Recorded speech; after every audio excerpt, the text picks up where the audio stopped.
Eu me chamo Thiago Krasevski e eu tenho um aviso terrível. Tu tem apenas mais 7 dias para entrar no clube de elite ou adquirir a tua edição do Manual de Estratégias do Poder. Para saber mais, clica no primeiro link da descrição. Existe um vídeo muito engraçado na internet que é um meme. Alguém enviou um superchat para a live do Super Xandão e aí perguntou o seguinte: Xandão, como é que eu faço para ser mais maturo? Como é que eu faço para adquirir maturidade? E aí o Super Xandão pensou um pouquinho e falou, olhou pro nome do sujeito e falou: É o seguinte, bosta líquida 123. E aí ele faz um olhar pra câmera assim, bem questionando, né? Tipo, olha o nome do sujeito que pediu mais maturidade. Tá certo, né? Ele e o bosta líquida 123 ia atrás de mais maturidade. Agora, vamos deixar esse exemplo para depois. Agora eu quero que tu faça algo físico. Eu quero que tu cruze os teus braços. Qual é a forma natural de cruzar os teus braços? A esquerda por cima, a direita por cima, não importa. Agora eu quero que tu inverta isso. Cruze os braços ao contrário do que tu cruza. Observa a sensação por meros 5 segundos. Observa que está diferente do normal. Tá desconfortável. Tem algo de errado. O que está acontecendo conosco? Por que quando a gente inverte a ordem dos braços, há uma espécie de alerta na nossa cabeça? Isso é o nosso cérebro dizendo: a gente está fazendo algo errado. Tem algo de esquisito. Vamos voltar para o normal. Vamos voltar para quem a gente é. A gente é a pessoa que cruza o braço com a esquerda por cima. A gente não é esse tipo de pessoa que cruza com a direita por cima. Isso aí é para os outros, é para o outro lado. O nosso cérebro tenta personificar tudo que a gente faz para dar uma experiência de que a gente está meio que sozinho no mundo. Nós somos egoístas por natureza. Só que isso é um problema quando a gente não percebe todas as nossas falhas. O quão ignorante a gente é, tá? Essa sensação de desconforto físico é para ilustrar o quanto que o teu cérebro manda tu voltar para outros padrões. O quanto o teu cérebro está influenciando tudo que tu faz. As tuas opiniões, os teus pensamentos, a forma de andar por aí, a forma de olhar para as pessoas, a velocidade que tu respira. Existem infinitas variáveis, desde qual pé tu coloca primeiro no chão, até a velocidade da voz e a escolha das palavras, que quando tu começa a mudar, o teu cérebro automaticamente diz: tem algo de errado, volta para o padrão anterior. Estamos sendo ameaçados. O nosso cérebro tem uma parte muito antiga mesmo, que a gente compartilha com animais primitivos. O estudo desses animais nos trouxe um pouco mais de lucidez sobre algumas coisas. Vamos supor que tu é um sujeito que anda por aí sempre como derrotado. Ombros para frente, cabeça um pouco para baixo. Quando tu fala, tu hesita, tu não tem confiança. Imagine aqui um sujeito arquetipicamente sem confiança. Imaginou tudo? Tá, ok. Agora, imagina esse sujeito tentando andar como alguém que tem confiança. Ele vai sentir o mesmo desconforto que tu sentiu ao trocar o braço, ao cruzar os teus braços. Só que para ele é ainda pior, porque nós temos uma espécie de calculadora de hierarquia. Quando um sujeito não confiante, ou seja, derrotado, anda como um vitorioso, a sensação que ele tem é a seguinte: agora alguém vai partir para cima de mim porque eu tô andando por aí com confiança. Agora eu me tornei um alvo. Agora tá parecendo que eu tô afrontando as pessoas. Agora tá parecendo que as pessoas não vão gostar de mim. Vou voltar pro meu antigo modelo mental e de linguagem corporal. Se tu é uma pessoa que tenta vencer a falta de confiança, tu já deve ter passado por isso. Inicialmente tu tenta fazer a coisa, tu tenta fazer o que tu sabe que é certo, olhar no olho das pessoas, só que começa um momento que tá meio desconfortável olhar. Não, vamos voltar a ser a pessoa que comunica assim, um pouquinho mais baixo, né? Tu já desenvolveu conhecimentos novos para argumentar contra as pessoas, mas é tão desconfortável entrar em um debate, melhor eu não fazer isso, né?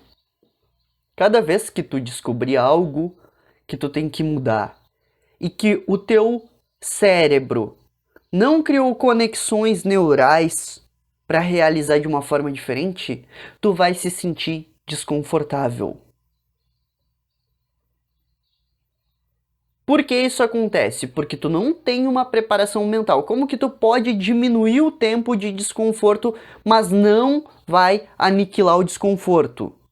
Tu pode fazer ensaios mentais, imaginar situações vivendo elas em primeira pessoa. Ensaios mentais são para isso, para te acostumar com uma ideia. Depois tu vai lá e testa a ideia na vida real, tá? Então, quando o teu cérebro identifica que algo não está confortável ou não está como nós sempre fizemos, o teu cérebro começa a te sabotar.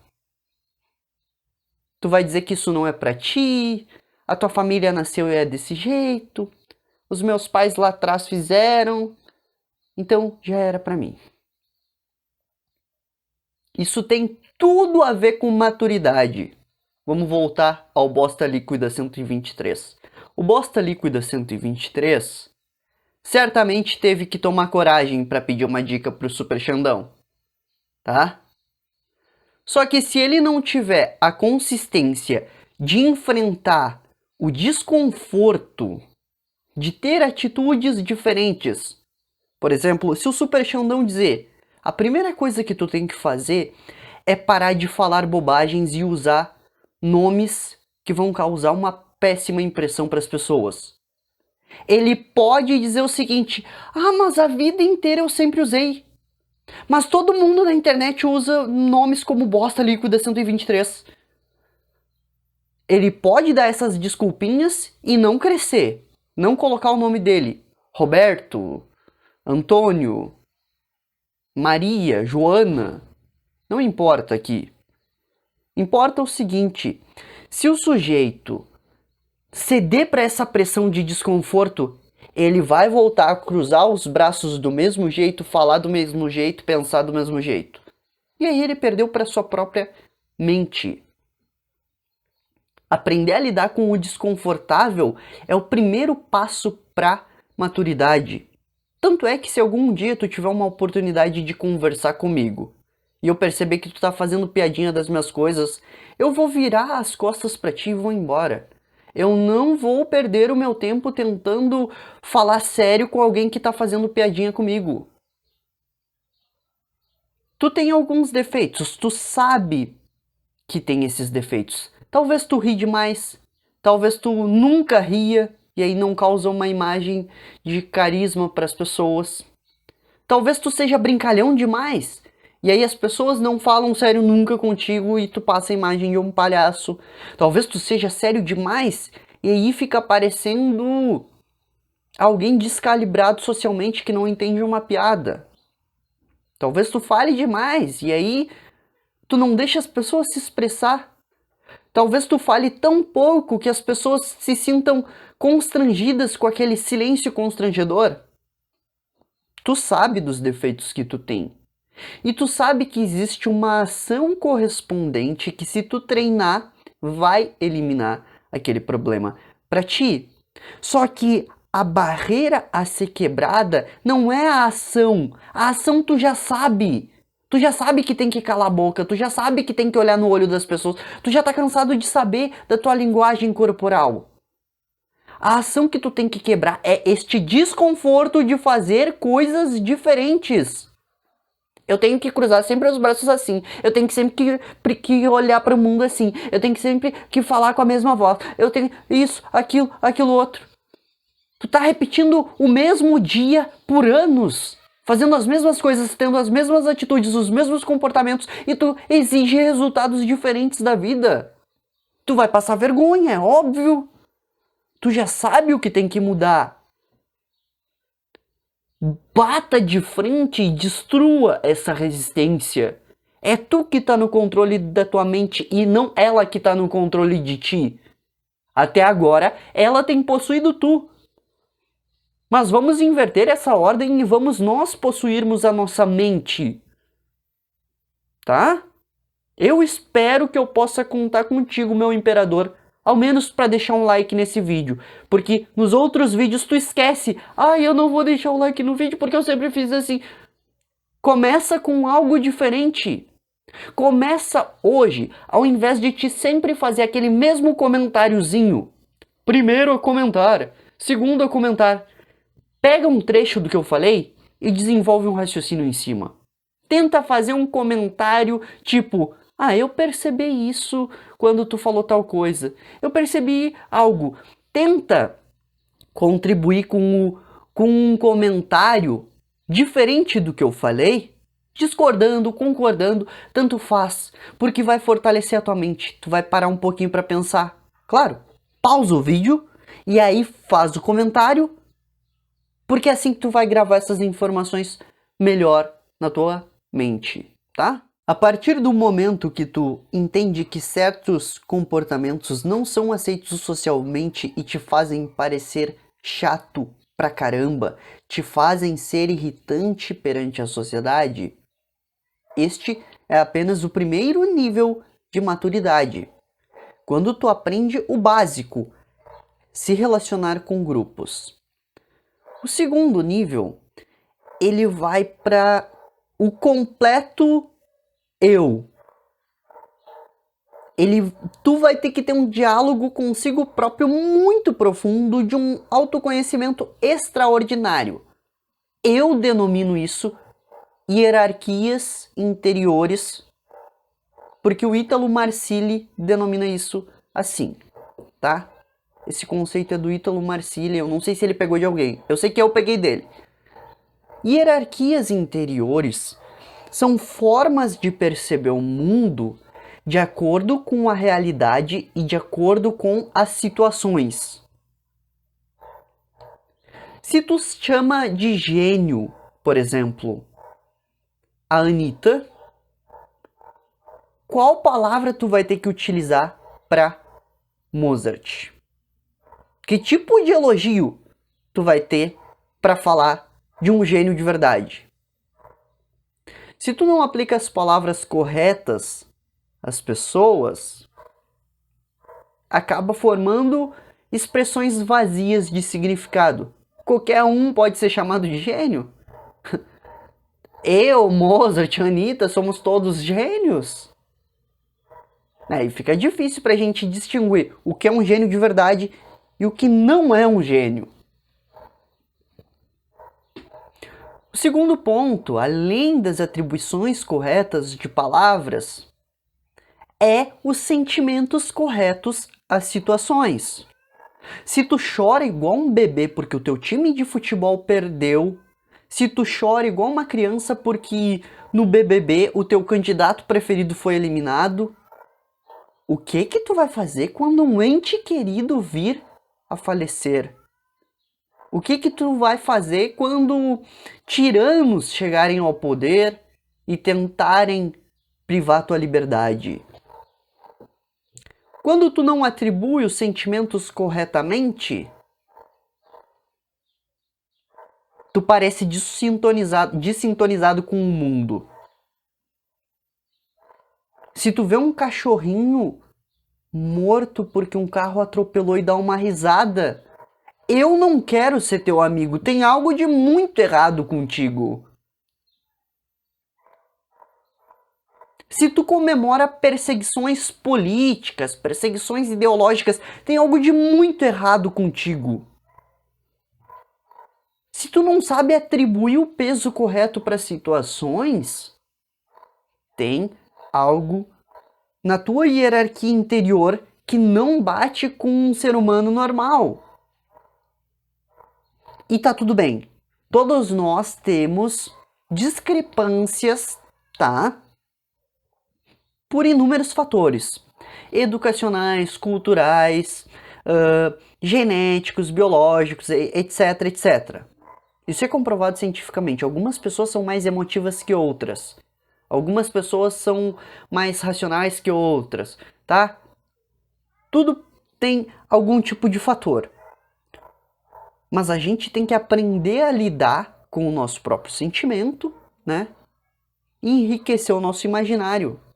A gente não pode chorar porque um time de futebol perdeu. Isso não é compatível com essa situação. A gente não pode ter o dia mais feliz do universo quando sai com os amigos. Pô, então quando tu ter um filho, qual vai ser a sensação? O supra-transcendental feliziano dia? Tu não vai ter nem palavras para exprimir o teu sentimento. Outra coisa que também é natural. Com o tempo tu percebe que aquilo que tu sente não há um recurso verbal equivalente para transformar em palavras. Assim aconteceram bibliotecas e bibliotecas de livros. Porque o sujeito não tinha mais uma palavra. Como é que eu vou descrever só amor se eu sou Shakespeare?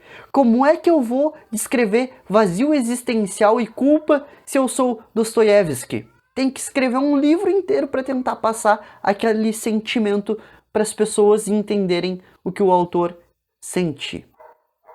Portanto, a construção das hierarquias interiores é proporcional à riqueza do teu imaginário. Quanto mais situações tu vivenciou, pensou, se envolveu, mais proporcionalmente tu reage corretamente às situações. Aqui vale dois recursos, tá? Livros e filmes. Livros de romances. Romances são historinhas de seres humanos com seres humanos, bem como se fosse uma novela, tá? Esses recursos, eles eles colonizam a tua mente com inúmeras situações vividas. Por exemplo, um romance em que um sujeito era apaixonado por seu cãozinho, viveu inúmeras coisas com aquele cãozinho e aí o cãozinho morre. E aí ele entra em uma tristeza profunda, chega a ter que tomar remédios para depressão de tanto triste que ele ficou. Depois disso, quando tu vê alguém que perde o cãozinho, tu vai pensar: ah, parece aquele personagem que eu vi no livro. Parece um filme do Marley e eu. Que triste. Aí tu reagiu de forma correta. Como eu disse, se tu vê alguém perdendo um cachorrinho e ri, um gatinho e ri, isso é muito esquisito, entendeu? Muito esquisito mesmo. Agora que tu já cuidou de fatores da base, tu tem que tomar muito cuidado com a tua apatia. A tua apatia e simpatia atuam diariamente na tua vida. Eu gosto de pizza. Eu odeio banana. Eu gosto de assistir filmes. Eu odeio ir pra academia. A apatia e a simpatia são coisas que tu gosta e odeia. Só que essas coisas impactam assim, ó, num nível monstruoso ao longo do tempo a tua existência. O que eu sugiro para ti? Mediante pesquisas científicas de coisas que fazem o ser humano progredir, deve-se aplicar independente de apatia, simpatia. Eu não gosto de ler. Dane-se, as pesquisas comprovam que é a melhor coisa do universo. Vai ler. Eu não gosto de meditar. Não consigo meditar. Dane-se, as pesquisas são incisivas e claras. Faz muito bem. Eu não gosto de frutas. Dane-se, faz bem. Eu gosto muito de ir pra balada e encher a cara e gastar toda a minha grana. Eu me sinto bem quando eu vejo a conta vazia. Dane-se se tu gosta, isso é imprudência, velho. Tu não é uma criança que faz só o que quer, só o que gosta e evita tudo que não gosta. Tu é um adulto. Adulto tem maturidade para fazer o que não gosta e evitar o que gosta. Tu vai priorizar a tua existência, a tua inteligência, o teu poder, a tua perspicácia, os teus meios de ação, o teu jogo político, a tua vida, a tua existência, o teu legado, ou vai priorizar gostinhos? Essa é a grande diferença de um cara que não constrói nada para um cara que constrói muita coisa. Depende basicamente do que o sujeito está priorizando. O sujeito que está priorizando ter um corpo bacana, ele vai evitar comer demais, mesmo que ele goste de comer. Já o sujeito que não prioriza um corpo saudável, mesmo algo que ele tem uma afinidade, como luta ou futebol, ele não vai praticar porque cansa.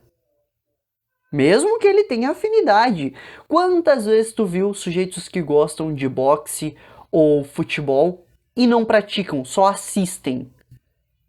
Eles gostam desses esportes, mas não praticam, porque há muito desconforto. Bom, essa é a diferença do sujeito que tem a maturidade para o que não tem. O que tem, ele vai priorizar o seu legado, a sua existência. Ele não vai olhar para a mediocridade. Ele não vai dizer, tá tudo bem porque eu gosto ou porque eu não gosto. Ele não vai dizer, tá tudo certo se me faz feliz. Esse tipo de discursinho humanista, que os brasileiros foram vítimas, né? Porque a nossa educação nos aconselha tanto a sentimentinho, sentimentinho. Este tipo de conselho humanista de priorizar a felicidade não funciona, não se sustenta na realidade. Não é ontologicamente compatível com o sucesso. Estuda os 10 seres humanos mais bem-sucedidos no mundo. Vê se eles têm os mesmos gostos, eles não têm. Vê se eles tinham as mesmas prioridades, eles não tinham. Agora, 80% do Brasil ou mais tem a mesma prioridade, estar confortável e feliz. Opa! Entre os 10 seres humanos mais bem-sucedidos da história, um não estava nem aí para dinheiro, queria fazer uma revolução científica. O outro era um político e trabalhava 24 horas por dia. O outro era um cara que procrastinava muito, mas tinha um perfeccionismo extremo. O outro queria viver pela razão, mas de forma solitária. O outro queria viver em grupo. Opa! Os caras mais inteligentes têm prioridades diferentes. Não faziam o que queriam, mas o que eles acharam que o universo deu de responsabilidade para eles. Mas estranhamente, o que 80, 90% da população brasileira foca apenas em felicidade e estar confortável? Isso é acaso, meus imperadores? É acaso ou é a educação que fracassou? Isso é acaso ou é um sistema implantado para nos enfraquecer? Tu pode pensar comigo, talvez tu tenha uma inclinação a dizer, Aristóteles acertou, a gente tem que dar tudo pela felicidade, a coisa mais importante é a felicidade. Ou tu pode pensar, tem um equívoco monstruoso nisso. O cara que para na Cracolândia estava pensando na sua felicidade. E aí? E estranhamente o empreendedor que trabalha 12, 15 horas por dia nem pensa na sua felicidade, tá pensando no legado, tá pensando na grana, tá pensando em outra coisa. que não tem a ver com felicidade. Porque certamente se o cara quiser ser feliz, ele não estava trabalhando 12 horas por dia. Se eu quisesse ser feliz, eu não estava lendo o tanto que eu tô lendo. Eu tenho um amigo que ele é a antítese do que eu sou. Não gosta de ler livros, enche a cara, desregrado com horários, não quer empreender, tem medo do futuro. Ele é a antítese, ele é o oposto de mim. Ele sempre me fala o seguinte: mas quando eu tenho tempo eu quero fazer algo que me dê felicidade. Mas ele tá a vida inteira fazendo algo que dê felicidade. E esses dias, né, eu sempre estimulo ele a pensar, eu sempre pergunto: pô, o que tu acha disso? Tu acha que a gente deve isso, aquilo? Esses dias foi a primeira vez que ele fez uma pergunta pra mim. Tá, e tu, Thiago, tu nunca prioriza a felicidade? Eu falei: não. A felicidade fica em quarto lugar pra mim. Em primeiro lugar, inteligência. Em segundo lugar, poder. Em terceiro lugar, meios de ação efetivo.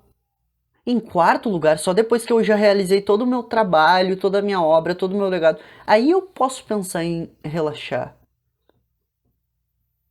E até eu fiquei pensando, que estranho, né? Que estranho, esse meu amigo, ele é a representação basicamente do brasileiro médio e ele pensa sempre em felicidade e conforto, só felicidade e só conforto. E isso faz com que ele não se dedique muito, não leia muito. Ele quer só estar confortável e feliz. A felicidade e o conforto muitas vezes tiram a nossa ambição. Ambição é algo tipicamente adulto. Querer mudar o mundo para melhor é coisa de adulto. Pessoa sem maturidade não se importa com nada além de si próprio. Isso é uma verdade ou uma mentira que eu tô falando? A pessoa sem maturidade, ela faz o que é confortável para ela. Ela não pode fazer um gesto de uma forma diferente porque é muito cansativo para ela. Vai esgotar os pobres neurônios dela. Entendeu onde eu quero chegar com tudo isso? O ponto inicial que eu acabei me esquecendo porque eu contornei o assunto por muitos ângulos. Cuidado com a tua apatia. A tua apatia é um mecanismo de defesa psíquica, como diz o Viktor Frankl. Ele não diz isso no contexto que eu vou dizer. Eu vou aplicar o que o Frankl falou a outros contextos, tá? Basicamente, quando tu sente apatia, te fecha a perspectiva. Se tu tem apatia por cientistas, tu não pode aprender com cientistas porque tu não gosta de cientistas, então tu tem horror à palavra ciência. Se tu não gosta de cristãos, tu tem horror à palavra Jesus, cristianismo, então isso tudo se fecha no teu universo, tu não quer nem saber. A apatia, ela é uma das piores coisas possíveis e toda ideologia é focada em causar apatia por algo. Os liberais, nossa, tenho que ter apatia a qualquer estado. Os liberais têm sua própria apatia a um conjunto de coisas. Os socialistas, nossa, tenho apatia liberal. Então, é sempre assim. E o que causa as deficiências no pensamento desses sujeitos que aderem a uma ideologia é a apatia. Quanto mais apatia tu tiver, quanto mais preconceito tu tiver com as coisas, menos tu vai entender o mundo real. Sujeitos preconceituosos pega qualquer tipo de fobia ou ismo, xenofobia, racismo. São sujeitos que têm apatia a um recorte da realidade, não sabem sobre o que falam. Por exemplo, um racista. Tu acha que um racista tem alguma noção sobre o que ele fala? Considera a pele como se fosse... Eu nem sei o que passa na cabeça de um sujeito desse. Eu presumo que ele esteja desconexo da realidade, tá?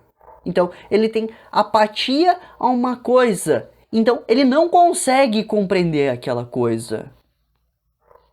Agora, a gente hoje parece muito cientificamente moderno. Nossa, nós já evoluímos.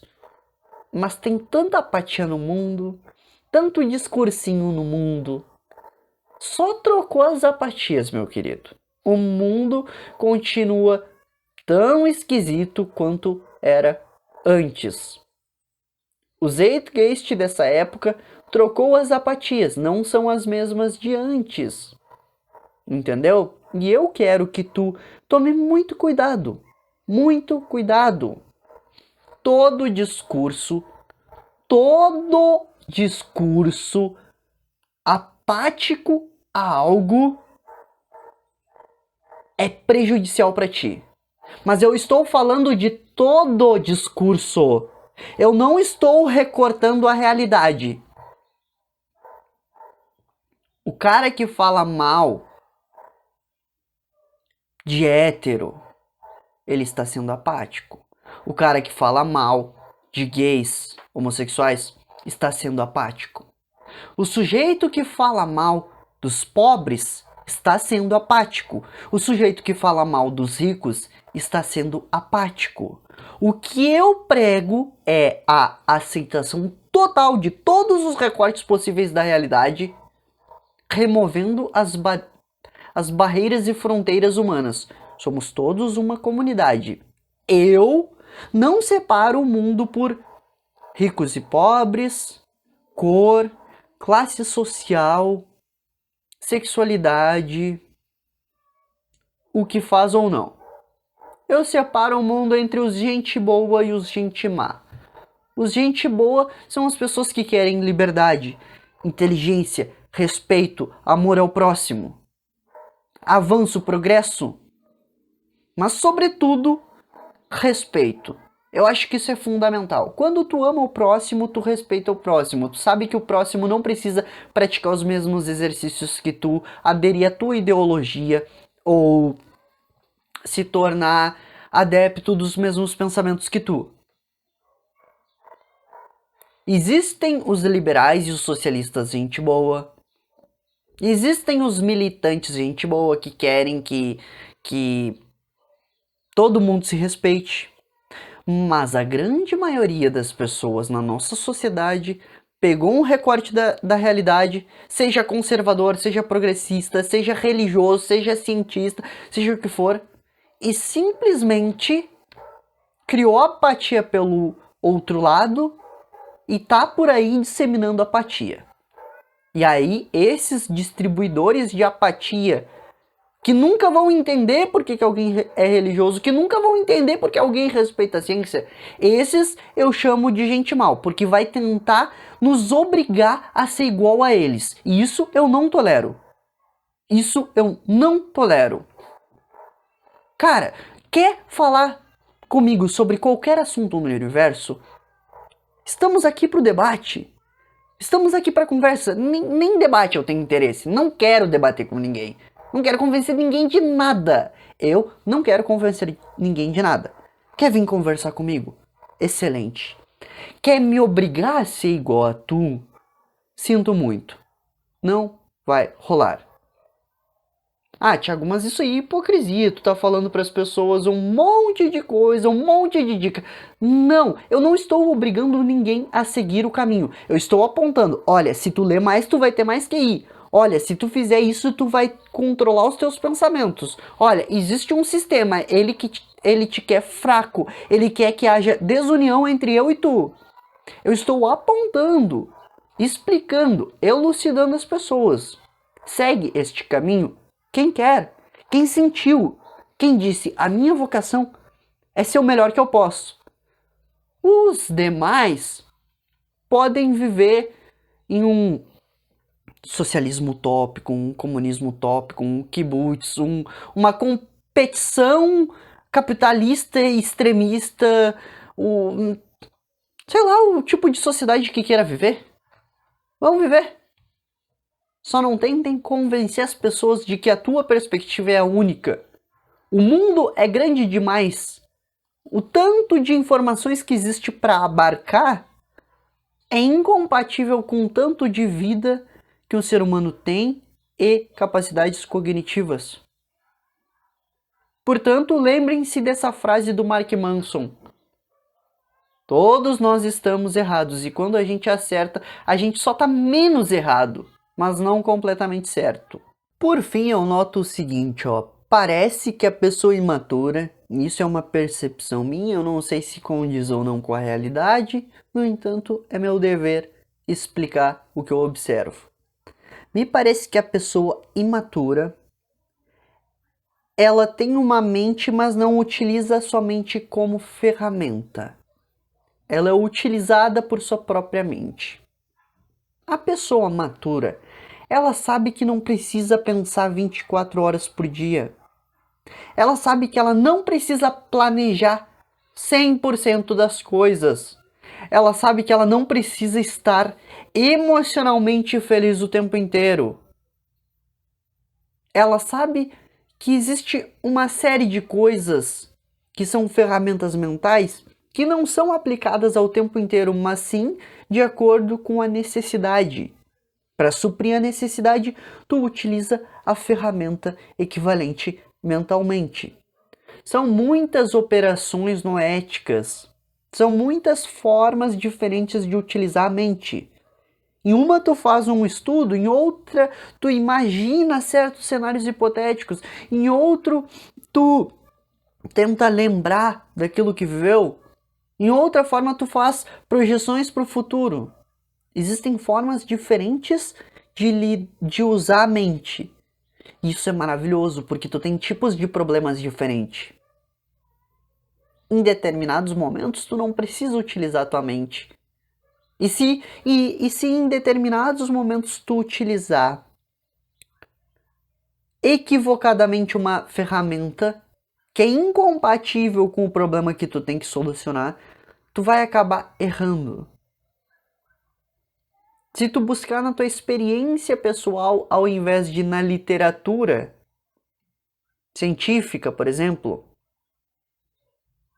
respostas para um dilema de uma pessoa,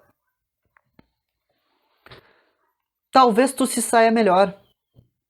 No entanto, se tu tentar uma resposta pessoal para um problema médico que tu teve no passado, ao invés de apelar para a literatura científica, um sujeito tá com uma dor no estômago e tu vai dizer o seguinte: tome o remédio X, porque na vez que eu tive dor de estômago, foi isso que eu tomei e curou.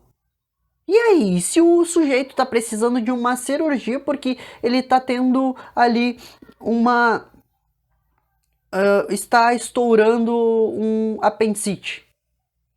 É um problema diferente quando uma pessoa tem um problema de gases e quando um sujeito tem um problema com apendicite. Só que o sujeito apelou para sua experiência pessoal. Olha, aquele dia eu tomei ali um laxante para resolver isso. Problemas incompatíveis, tu utilizou operações diferentes da mente.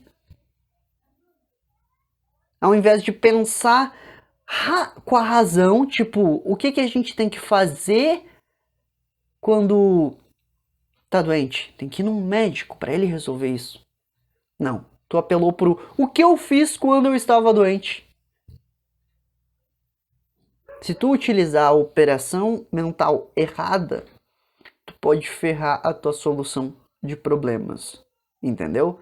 Se tu gostar desse vídeo, deixa o teu like nele, se inscreve aqui no canal. Tu tem apenas mais 7 dias para entrar no Clube de Elite ou adquirir a tua edição do Manual de Estratégias do Poder. Para saber mais, clica no primeiro link da descrição.